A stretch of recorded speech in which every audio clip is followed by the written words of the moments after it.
wondering why.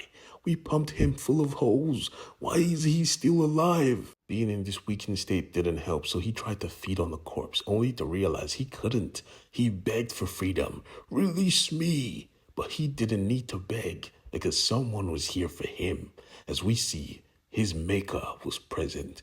He cleaned the corridor quickly, ripping the door off his hinges, and looked at Tim like, "You have a lot of explaining to do. Let's move." One of the cops even came like, "Freeze," he said, "knock yourself out." And she did. Instantly, he took them back to his apartment, including his best friends, and he said, "Talk, you little prick. What have you done?" Now, don't get me wrong, Nick is not a bad guy at all. You see, he was a cop, a good one. He went undercover because the homeless was disappearing.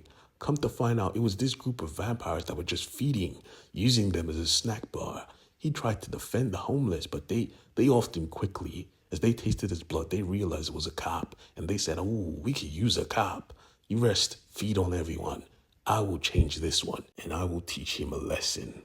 The lesson was mean. They starved him, and when they gave him food, it was food from the helpless. They made him feed on innocence. This was a freaking police officer. It went against his morals, but he was forced to do it because he was powerless. That is why he needed an army to stop them. Each was from a different era.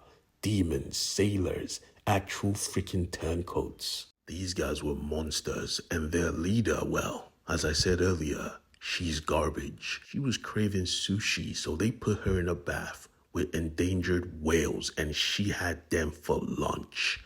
These guys are monsters, but we are a team. You turned these people, so they're part of us now. I need you guys to go pack your shit. We need to leave. Amy said, "I'm not leaving my family." He said, "What?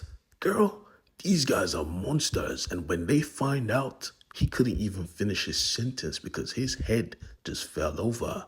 They did find out, and they were here right now. Danny was loyal. He was pissed off. You killed his maker. Instantly, they dropped his ass like, "Who the fuck do you think you're rolling up on?" The boss stood there in silence for a moment, thinking of what to do with this new crew he did not authorize. "We need some new blood anyway." Sean said, "Hey, make them kill their families as a test of loyalty." He smiled. "Yes, I like that. Your mother and your father dead before tomorrow night, or I will kill all of you. Decide." And they just left. Simple. That night was the hardest night of Danny and his friends' lives because they had to choose.